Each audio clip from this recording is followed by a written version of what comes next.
qual que é a importância dos dados no atual cenário global?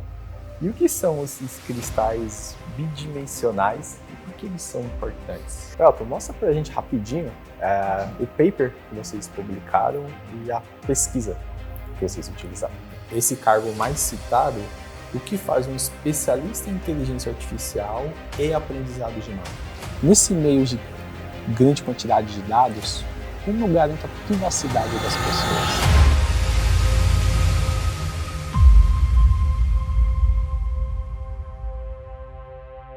Eu me chamo Odemir e este é um documentário sobre a era dos dados.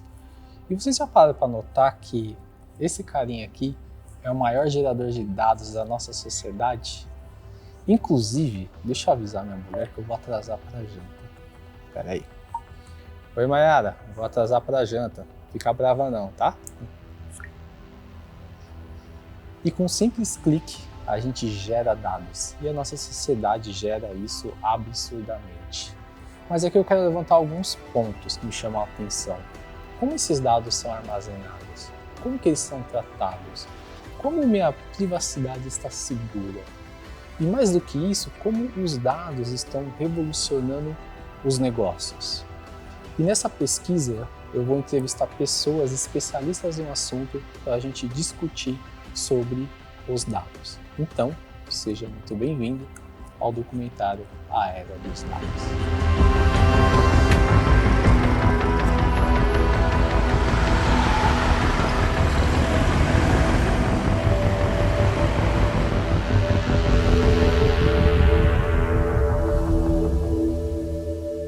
Diego, quais são os maiores desafios hoje que uma startup acaba enfrentando para lidar com dados, visto que a quantidade de dados gerados pela nossa sociedade tem aumentando significativamente?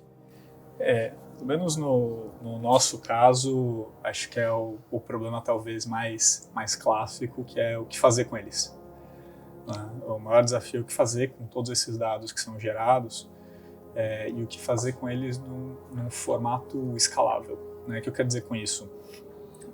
A gente gera uma quantidade de informações bastante relevantes, mas conseguir transformar isso em algo que traga valor para o cliente é um baita desafio, porque cada cliente tem um valor diferente, ele busca informações diferentes, ou muitas vezes ele nem tem ciência ainda do que está procurando ali dentro da plataforma. Então, como organizar isso, como trazer valor individualmente para cada cliente e de uma forma automatizada, acho que seria o maior desafio. E até nesse sentido, enfim, todas essas soluções de IA que a gente tem conversado, acho que tem trazido possibilidades bastante interessantes para automatizar essa análise de informações. Henrique, muito prazer estar aqui participando com a gente aqui dessa entrevista. Henrique, a primeira coisa que eu quero te perguntar, eu queria que você explicasse, o que é o grafeno no final das contas? Legal, Ademir, um prazer aqui estar falando com vocês. O grafeno, ele é um material bidimensional, um cristal bidimensional, que é obtido, na verdade, de um outro cristal tridimensional, que é a grafite, ou grafite. Então, o grafeno é uma monocamada atômica de grafite. Isso seria o grafeno. E a primeira vez que ele foi sintetizado, em 2004, 2005, foi usando uma fita adesiva. O pessoal passou uma fita adesiva no grafite e viu que o que ficava na fita adesiva era uma monocamada, só tem uma camada atômica do material, né? Então isso que é o grafeno. Pessoal, eu trouxe aqui agora um especialista para a gente conversar, para nós entendermos o que é o ChatGPT. Essa tecnologia ela abalou os noticiários, foi repercutida não só no Brasil como no mundo.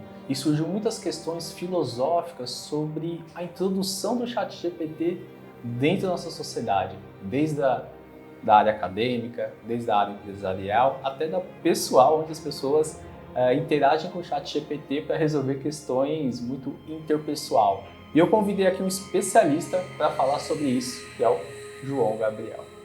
Bom, João, primeiramente, muito obrigado por estar participando aqui. E, João, minha primeira pergunta para você é qual que é a importância dos dados no atual cenário global?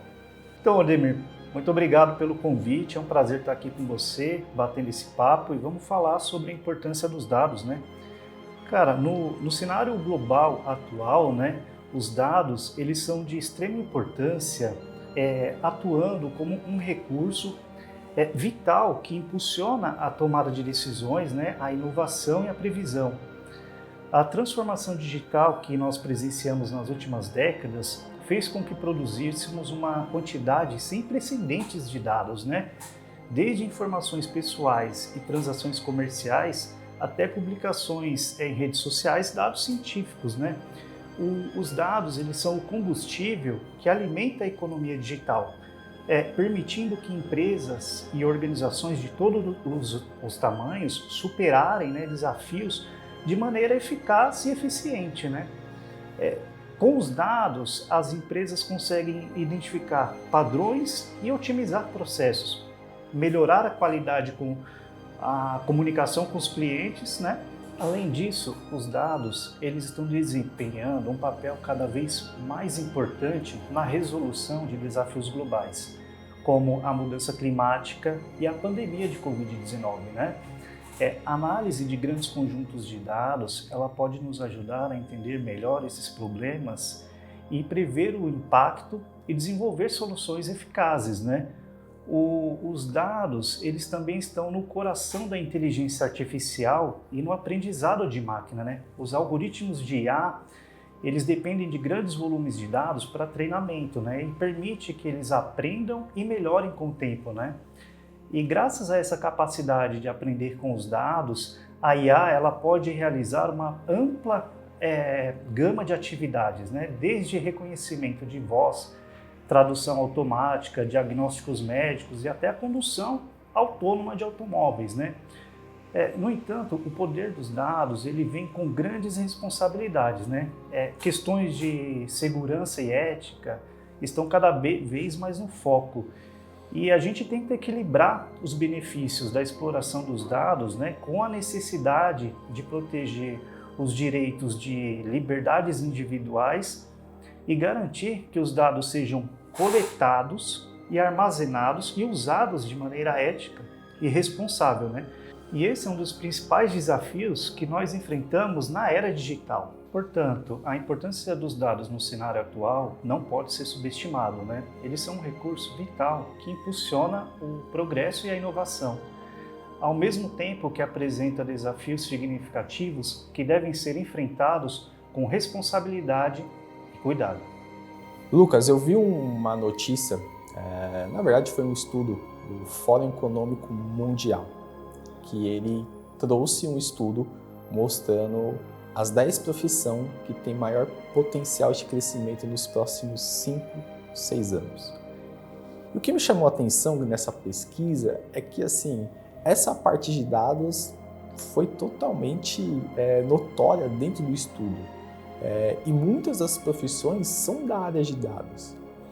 Eu queria que você me explicasse primeiro que a primeira profissão de maior potencial é o especialista em inteligência artificial em aprendizado de máquina. Eu queria saber o que essa pessoa faz. Eu acho que é uma excelente pergunta. Então, para a gente entender isso, primeiro entender a percepção das empresas em relação à criação de valor a partir do uso da IA e do aprendizado de máquina. Então, eu diria que esses profissionais eles vão estar essencialmente criando soluções analíticas, né, que a gente chama de algoritmos também, para resolver algum tipo de dor ali da empresa. E não apenas a criação, mas também levar essas soluções para a produção e monitorar também essas aplicações. Eu diria que, sim, resumidamente seria isso. Elton, agora me explica um pouquinho mais sobre essa matéria que vocês publicaram, revelando ali a descoberta de novos cristais. Basicamente, a gente publicou 2 papers, né, em que basicamente o processo de descoberta desses novos materiais foi o mesmo, que foi a gente partir de um conjunto de dados de materiais já conhecidos, que tem milhares de cálculos de materiais, de usar esses dados desse banco de dados para fazer uma análise de machine learning e observar quais são os padrões que estão correlacionados com certa propriedade de interesse que a gente quer. No caso, eram spin splitting e ordem magnética em materiais 2D. E a partir desse modelo de machine learning, a gente conseguia extrapolar para materiais não conhecidos. Daí, utilizando esses modelos de machine learning, a gente extrapola para materiais não conhecidos e diz, esse material vai ter aquela propriedade que me interessa ou não? Daí, a partir desse conjunto de materiais que o machine learning vai me dizer que se é interessante ou não, a gente pode fazer cálculos e verificar se esses materiais realmente possuem a propriedade que a gente quer ou não, né? Daí, nesses papers, a gente teve um enfoque em duas propriedades, que é o spin splitting, que é basicamente uma propriedade que está muito relacionada a essa nova área chamada spintrônica, que é basicamente uma eletrônica, só que em vez da gente usar a carga do elétron como principal parâmetro ali, a gente tem um parâmetro intrínseco do elétron que chama o spin. Ele pode assumir dois valores, spin up e spin down. E basicamente pode ser utilizado em várias aplicações de dispositivos como transistores de spin, né? E pode ser utilizado, por exemplo, também em dispositivos para computação quântica, que está tão em voga no momento, né? E a mesma coisa para os materiais bidimensionais magnéticos, esses novos materiais que a gente propôs, né? Eles podem ser utilizados em dispositivos para spintrônica e para computação quântica também. Agora uma pergunta polêmica. Mark Zuckerberg, CEO da Meta, antiga Facebook, sentou no parlamento americano e teve que explicar o que ocorreu com aquela polêmica quanto aos dados. Depois, o TikTok também sentou no parlamento e teve que explicar o que eles faziam com os dados dos americanos. Inclusive, alguns cargos públicos dos Estados Unidos é proibido usar o TikTok. A minha pergunta é o seguinte: nesse meio de grande quantidade de dados, como eu garanto a privacidade das pessoas? Eu entendo que não tem como garantir a privacidade das pessoas, né? Eu acho que você pode atenuar riscos, com certeza. Criar processos, ter governança, ter soluções de tecnologia, né, que ajudam, seja criptografar dados e assim por diante, ter legislação sensata que, enfim, traga para o mercado a relevância que os dados têm, a responsabilidade que as empresas têm sobre os dados, mas no fim do dia a gente está falando de empresas, pessoas, né, criando essas coisas todas. Então, independentemente de ser pessoa física ou pessoa jurídica, né, a gente está cercado, né, a gente tem um ecossistema de coisas que a gente usa do ponto de vista de soluções, de tecnologia, o que você usa de streaming, o seu banco, a sua solução de e-mail, o seu provedor de internet, o seu sistema operacional. Cada uma dessas soluções que você usa consome e gera uma quantidade de informações muito grande sobre você, e cada uma dessas soluções é feita por um time que tem uma cultura, que tem um perfil de governança particular. Então, no fim do dia, a gente está falando sobre pessoas. É claro que, de novo, o que a gente pode fazer é criar mecanismos, tentar reduzir riscos, mas no fim das contas o que tem é um pacto, né, de confiança entre cliente e fornecedor. O que são esses cristais bidimensionais e por que eles são importantes? Então, Odemir, eu tenho aqui uma estrutura aqui no caso aqui da Vursita, mas dá pra gente explicar aqui. Basicamente, o cristal bidimensional é quando você tem um cristal. O cristal é um material que forma uma estrutura tridimensional bem ordenada no espaço. Então, todos os materiais, boa parte dos materiais formam cristais, são esse tipo de estrutura, e forma, né, o material, por exemplo, o ferro, né, o aço, você pode ver ali que forma uma estrutura tridimensional. E o que a gente gostaria, né, o que é o bidimensional? É quando a gente pega só uma camada desse material. Então a gente quebra todas essas ligações e pega apenas uma camada atômica. Isso é um cristal bidimensional, porque ele vai manter essa estrutura no plano, essa estrutura 2D, mas ele vai ser só uma camada atômica. Então a espessura dele é uma única camada atômica. É como se ele tivesse perdido uma das dimensões. É um material tridimensional e teria 3 dimensões, né? Então você pode enxergar aqui 3 dimensões. E quando a gente vai para o bidimensional, a gente só tem 2, porque a espessura já não é mais tão importante. Então isso é uma forma de explicar o que seria um cristal bidimensional.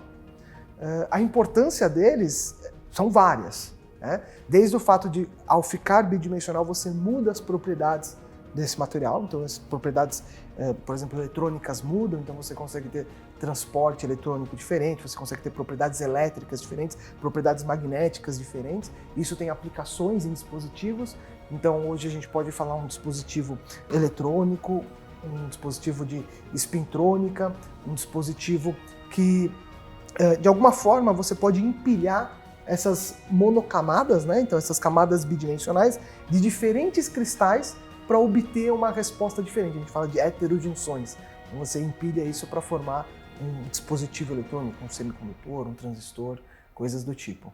Você viu que o ChatGPT abalou os noticiários, tanto do Brasil como do mundo. O mundo todo parou para olhar para essa tecnologia. E você comentou que os dados são essenciais. Você acha que essa tecnologia pode ajudar a tornar as coisas mais acessíveis e inclusivas para as pessoas de diferentes origens, sem ser concentrada em um público específico? A chegada do ChatGPT marcou um momento, né, decisivo na evolução da inteligência artificial, né? Gerando grande entusiasmo e também trouxe bastante controvérsia, né? No entanto, cara, quando a gente olha além das manchetes, né, é possível a gente ver o potencial transformador dessa tecnologia em termos de acessibilidade e inclusão, né? A capacidade do ChatGPT de entender e gerar linguagem humana de uma maneira natural e coerente, ela pode tornar a tecnologia mais acessível para uma ampla gama de usuários, de pessoas, né? Para pessoas que têm dificuldade em usar interfaces tradicionais, seja devido a deficiências físicas ou distúrbios de aprendizado ou falta de familiaridade com tecnologia, uma interface de conversação, né, ela pode ser muito mais intuitiva e fácil de usar. Além disso, cara, a flexibilidade do ChatGPT torna ele uma ferramenta bastante inclusiva para pessoas de todas as origens, né? Independente de sua idade, vocação ou proeficiência em tecnologia. Qualquer pessoa que possa se comunicar em linguagem natural, ela pode interagir com o ChatGPT, né? E isso é muito valioso em um mundo onde as desigualdades digitais, né, podem acentuar outras formas de desigualdade social. No campo da educação, o ChatGPT ele pode ser uma ferramenta bastante poderosa para personalizar o aprendizado, né? Ao adaptar as suas respostas a nível de compreensão de cada aluno. E isso pode tornar a educação mais inclusiva e mais eficaz também, né?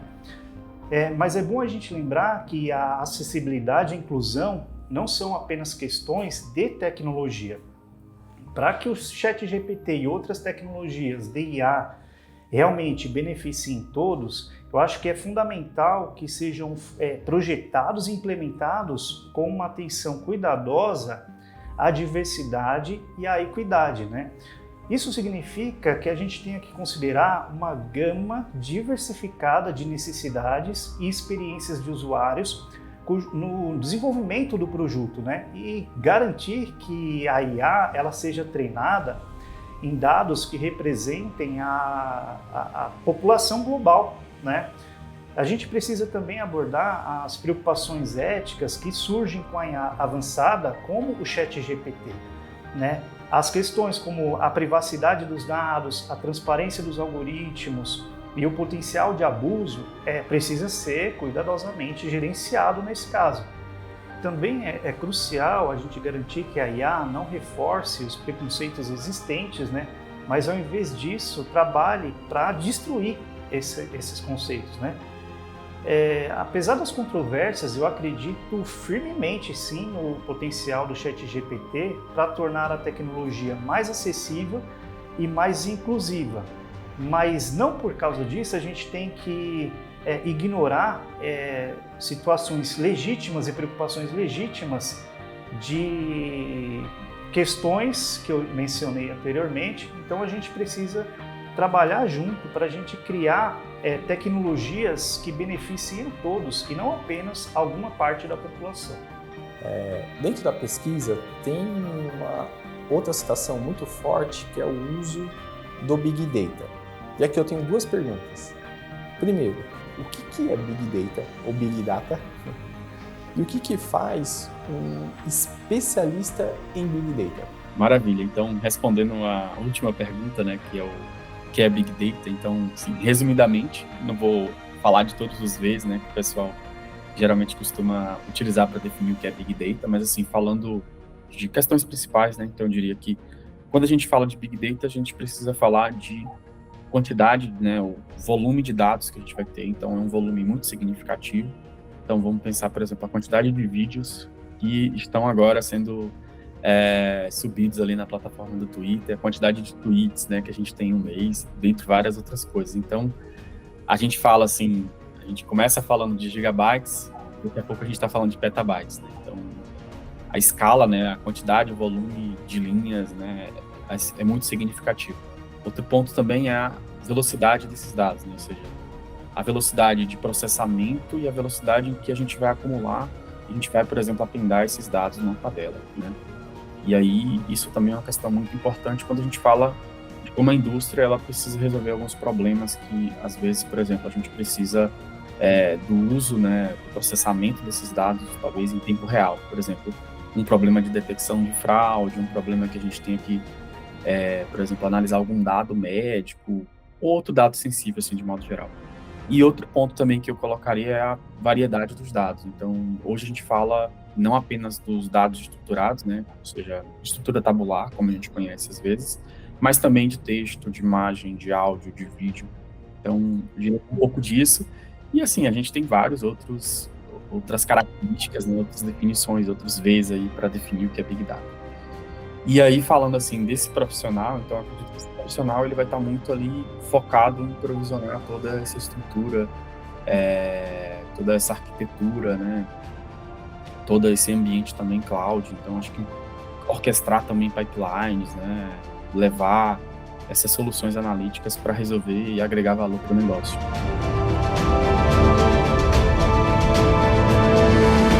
Quanto tempo você acha que uma pesquisa dessa que você fez pode virar algum produto lá na ponta?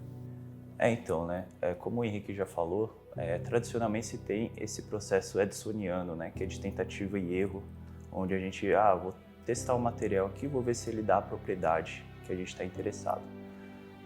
Esse processo em que a gente usa bancos de dados de materiais, usa métodos estatísticos de machine learning para achar padrões, ele promete atuar bem aí nessa área. Em vez de você ter um processo de tentativa e erro, você começar com suas propriedades que você tem interesse, começar com a própria aplicação do material que você tem interesse e a partir dela fazer filtros ou você fazer o que a gente chama de inverse design, o design inverso de materiais, que a partir das propriedades você começa com as propriedades e termina com o material em si.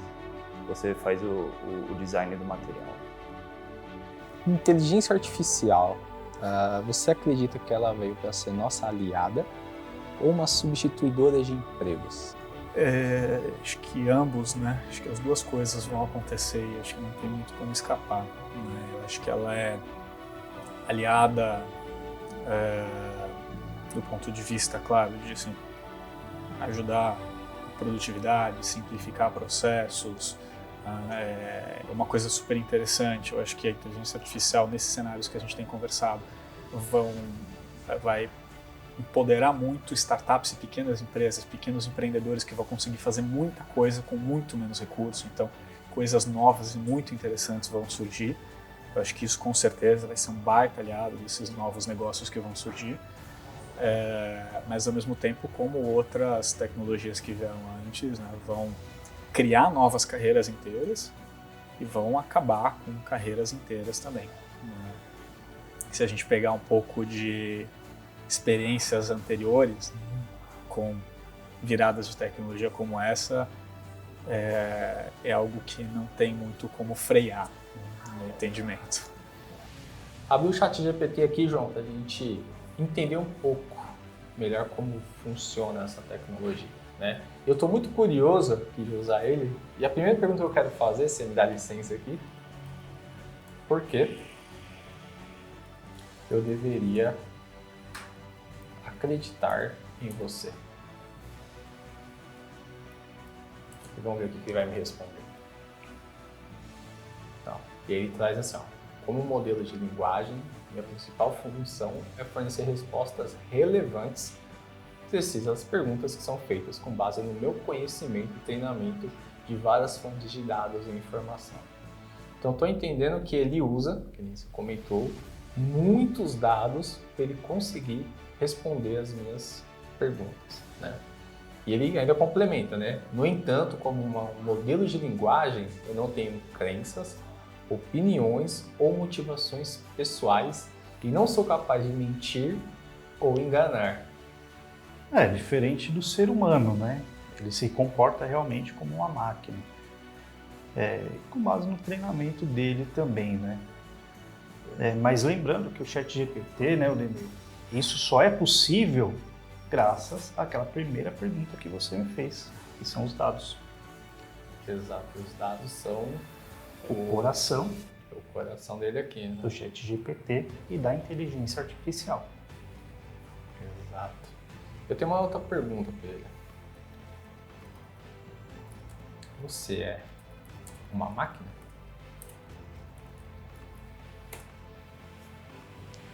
Vamos ver o que ele vai responder pra gente. Não, ele confirma. Então, ele afirma que eu sou uma máquina, mais especificamente o modelo de linguagem desenvolvida pela empresa, né, baseado aqui numa questão técnica. E ele reforça novamente, ó, eu fui treinado em grandes conjuntos de dados de linguagem natural. E reforça ainda mais, né, a questão que os dados é o que move hoje toda a nossa sociedade. O que você acha, João? É o combustível que move a inovação, né? Eu acho que é uma das principais inovações que eu tenho visto nos últimos anos, essa inteligência artificial generativa. O ChatGPT, ele realmente fez um barulho enorme e com razão, né? Com razão, é algo que ele realmente já nasceu grande, né? Ele já nasceu aí com bastante expectativas. Eu tenho usado bastante o ChatGPT, tenho estudado bastante o ChatGPT e acredito ser uma ferramenta realmente que vai ajudar a exponenciar aí a criatividade humana. Exato, também concordo.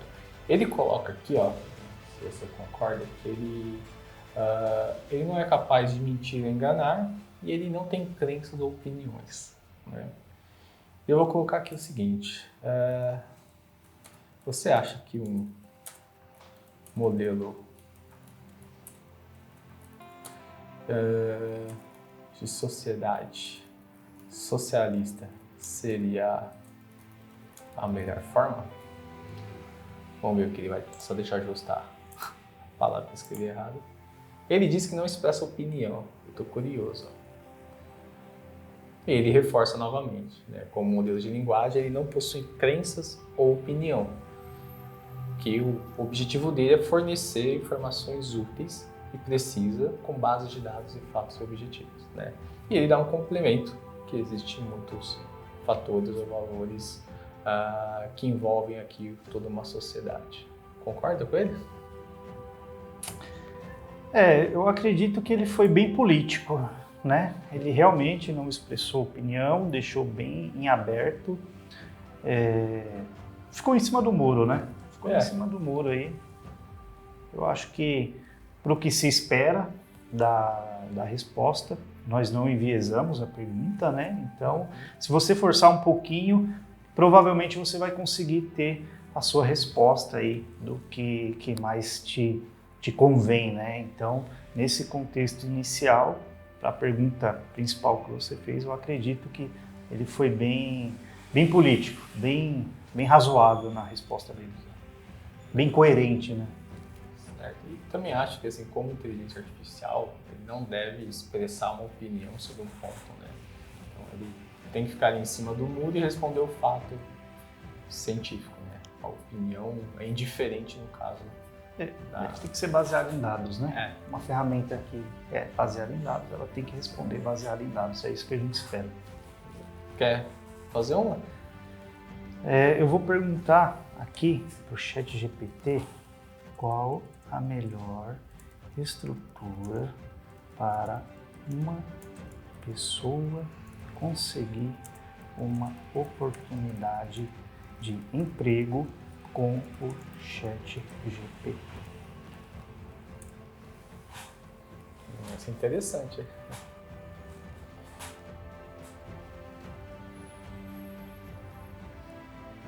E em todo momento ele reforça, né, que a função dele é fornecer informações e conhecimento úteis, né? E ainda ele complementa, no entanto, eu posso fornecer algumas dicas gerais. Então ele não está afirmando, né? Ele está sugerindo algumas dicas de como você pode ali aumentar suas chances de procurar emprego, né? Ele coloca aqui, né, em primeiro lugar, é importante criar um currículo, uma carta de apresentação que destaca suas habilidades e experiência relevante da posição desejada, né? Então talvez uma pessoa que está procurando o primeiro emprego seria super útil aqui, talvez essa primeira dica, né? Você tem que ter um currículo, uma boa carta de apresentação, senão você vai inviabilizar qualquer chance de você conseguir um emprego, né? Em seguida ele coloca, né, procurar por vagas, né, seja em sites, redes sociais e outras fontes. E também pode ser útil desenvolver uma rede de contatos profissionais, né? Eu acho que aí... E eu faço dele minhas palavras, né? Participando de eventos, fazendo networking, criar uma presença online, criar um perfil profissional em redes sociais profissionais como o LinkedIn. É bastante assertivo essa dica que ele deu, né? Exato. Essa dica você levaria como por exemplo, você está em dúvida de tomar uma decisão. Com esse retorno, você tomaria uma decisão ou você ainda ficaria em cima do muro? Olha, eu faria algumas coisas sim, mencionadas aqui na resposta do ChatGPT, sim. Com certeza eu tomaria algumas providências e tomaria algumas atitudes aqui. Iria me aprofundar um pouquinho mais nessas respostas, né? Mas de início eu acho que faz bastante sentido no contexto de quem está procurando uma primeira oportunidade ou quem está buscando um emprego aí, fazer seguir essas dicas, né? Não, legal. Acho que deu para discutir bastante, né, sobre o que é o ChatGPT. Eu acho que é uma ferramenta que com certeza vai ajudar muita gente. E acho que mais para frente vai ter algumas surpresas ainda mais inovadoras. Eu acredito que o ChatGPT ele é uma força que ele precisa ser bastante explorada, tem muito potencial para ser explorado nessa ferramenta e explorado também com bastante cuidado, né? Até pensando também em informações incorretas, mas no contexto geral é uma ferramenta excepcional para você incluí-la no seu dia a dia para melhorar, eu acho que aí as atividades profissionais também do dia a dia. Muito obrigado. Obrigado, Ademir. Foi um prazer estar aqui com vocês e obrigado pela oportunidade de falar um pouquinho sobre o ChatGPT e dar a minha opinião sobre essa ferramenta fantástica.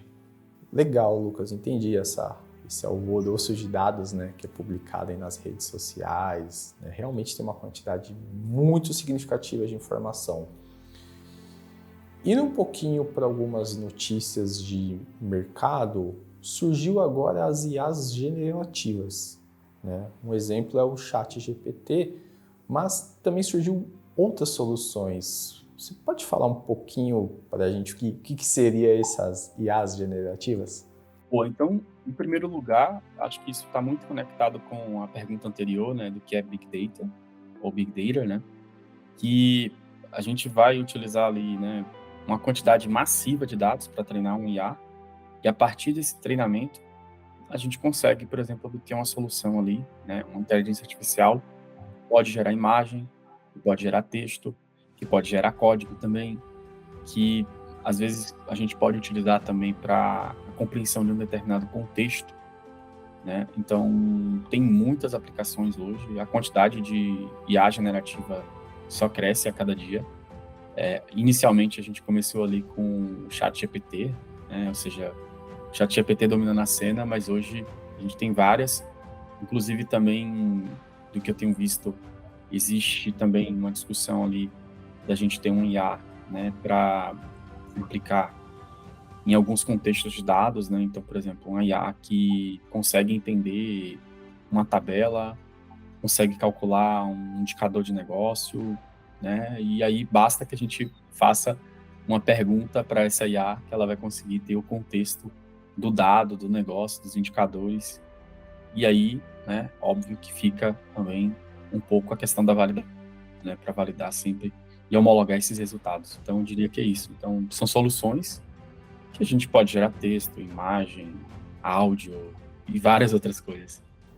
Pensando ainda em IA, você falou que ela vai simplificar processos. Como você vê o futuro da inteligência artificial e como ela pode mudar a maneira como as empresas operam e o principal, como que ela pode atender o cliente? Eu acho que o que a gente já começa a ver, com certeza, é uma virada no formato que algumas empresas estão lidando com atendimento, para o bem ou para o mal, né? Eu acho que empresas que têm hoje em dia um atendimento muito automatizado de baixa qualidade, né, ou seja, já dependem de bots, os bots não trazem resultado adequado, com certeza vão ter um ganho bastante expressivo a partir do momento que a gente traz soluções mais inteligentes para a gestão do atendimento, mas ao mesmo tempo, né, é de se esperar que algumas empresas que hoje têm um atendimento bastante humanizado, de alta qualidade, acabem virando para depender de soluções de IA, né, e até reduzindo vagas, como a gente estava falando na pergunta anterior da questão de carreiras, e que acabem, inclusive, perdendo um pouco de qualidade de atendimento, porque a gente sabe que essas soluções que hoje estão disponíveis têm alguns limites razoavelmente bem conhecidos, né? Então, eu entendo que isso pode acabar acontecendo, mas independentemente do caso, né, a gente vai ver um atendimento com certeza muito mais personalizado, à medida que essas ferramentas elas permitem buscar informações de diversos lugares diferentes. Então, a hora que você é atendido pelo bot, o bot sabe qual é o seu perfil de consumo, quais foram os últimos problemas que você teve com aquele determinada plataforma, quais são suas expectativas, quanto você paga e assim por diante, e vai tentar, né, nem sempre com o melhor resultado, mas vai tentar trazer todas essas coisas à tona para entregar um atendimento muito mais personalizado do que os bots atuais. Acho que isso, nesse sentido, tem um ganho que pode ser colhido. Como a inteligência artificial ela pode acelerar a descoberta desses novos materiais? Tem muitas formas da gente utilizar a inteligência artificial para a descoberta de novos materiais. Então a gente trabalha aqui numa área que a gente chama de materiais computacionais e informática de materiais, onde a gente tenta pegar técnicas tradicionalmente da ciência da computação, técnicas que estão ali na engenharia de informação, na engenharia da computação, como inteligência artificial, e usar isso para resolver problemas de física e problemas de química. Em que sentido? Por exemplo, a gente gostaria de calcular as propriedades do material. E uma forma de calcular as propriedades do material é partir das equações físicas por trás desse material. Então, todos os materiais respondem à mecânica quântica. Então, a gente gostaria de simular as equações da mecânica quântica. A gente precisa usar um computador bem potente para conseguir simular essas equações. Agora, uma vez que a gente simulou muitas contas, a gente tem muitos resultados de contas, a gente pode pegar esses dados para treinar uma inteligência artificial para conseguir acelerar esse processo de resolver a conta, porque essas contas são muito demoradas. Então, às vezes, para simular um único material, a gente pode levar 1-2 horas, ou às vezes uma semana, um mês, para um único material, para resolver as contas de mecânica quântica desse único material. Uma vez que eu tenho esses resultados, eu consigo treinar uma inteligência artificial para acelerar o cálculo de outros materiais. Então, isso é uma das formas de aplicar a inteligência artificial. A inteligência artificial também pode ser aplicada para me ajudar a classificar determinados tipos de materiais, para predizer propriedades dos materiais. Então, por exemplo, como eu estava dizendo aqui, né, nesse cristal, a gente tem vários átomos, e a gente poderia querer substituir um determinado átomo, né? Então o amarelo é um átomo, o vermelho é outro, eu poderia querer substituir um dos átomos por um outro átomo e ver se esse material continua estável, se esse material continua formando uma estrutura tridimensional ou bidimensional e tem determinadas propriedades. Então o que eu posso fazer é treinar uma inteligência artificial com materiais que eu conheço hoje, aí pegar essa estrutura do material, substituir o átomo dele e mandar para a inteligência artificial e falar, tá, e agora, quais vão ser as propriedades? E ela vai me dizer, então ela vai predizer condutividade elétrica, resistência mecânica. Então a gente consegue predizer novas propriedades de um material utilizando inteligência artificial. É uma das maneiras.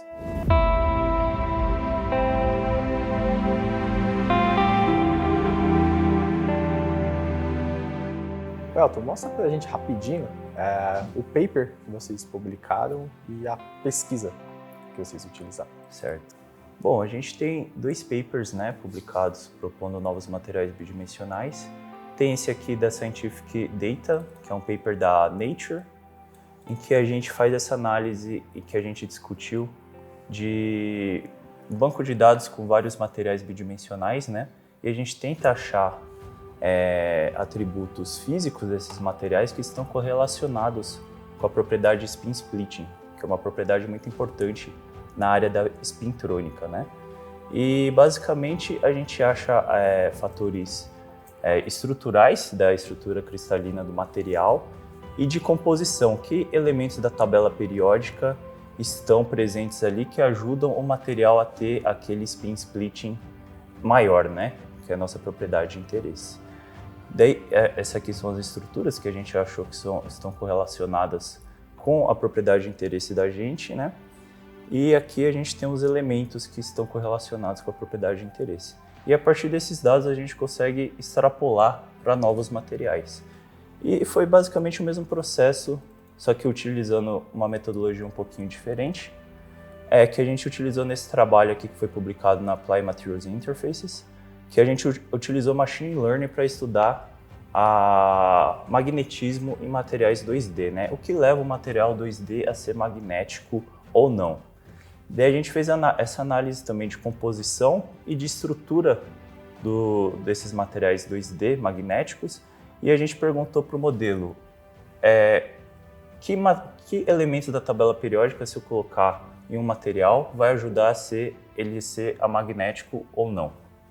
Daí a partir desses modelos que a gente construiu, a partir dessa análise de Chape, que é um modelo de interpretabilidade para analisar a interpretabilidade do modelo de Machine Learning, a gente conseguiu extrapolar também para novos materiais, em que a gente verificou ele computacionalmente, né? E o modelo cuspiu para a gente que eles realmente são materiais magnéticos, conforme a gente previu usando o modelo de Machine Learning. Daí são esses 6 materiais aqui que têm ordem antiferromagnética, que antes a gente não tinha previsto. Qual que seria a vantagem de eu incluir uma inteligência artificial nesse processo de descoberta? Então, a primeira vantagem é a questão de acelerar os cálculos. Então hoje, se você vai realizar uma conta e ela leva uma semana, como inteligência artificial, depois de treinada, você consegue responder em minutos, prever a propriedade do material. Então essa é uma das primeiras aplicações. Outras aplicações e vantagens de AI, por exemplo, tanto no que a gente trabalha, que é ciência dos materiais, física de materiais, a literatura científica ela é produzida em grande quantidade. Então, para nós cientistas, é muito difícil de conseguir ler tudo que sai todos os dias. Mas uma inteligência artificial consegue ler tudo. Então, a gente pode utilizar uma inteligência artificial de NLP, por exemplo, para extrair padrões da literatura. Então, extrair propriedades da literatura que a gente pode depois retreinar uma outra inteligência artificial para descobrir novas coisas, novas propriedades.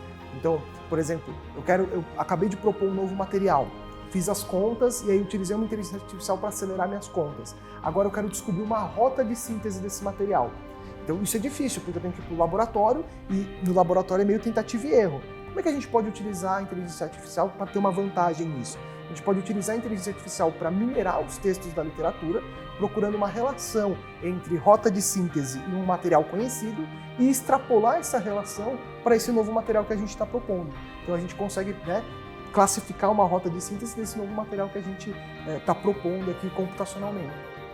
Isso é uma das vantagens aí, ele acelera essa descoberta, ele acelera esse processo.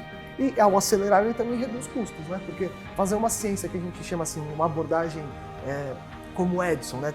O Edison ele contratava assim várias pessoas para ficar testando, né, qual era o filamento da lâmpada. Então ele testou 1000 filamentos diferentes para conseguir fazer a lâmpada. Então é um baita custo.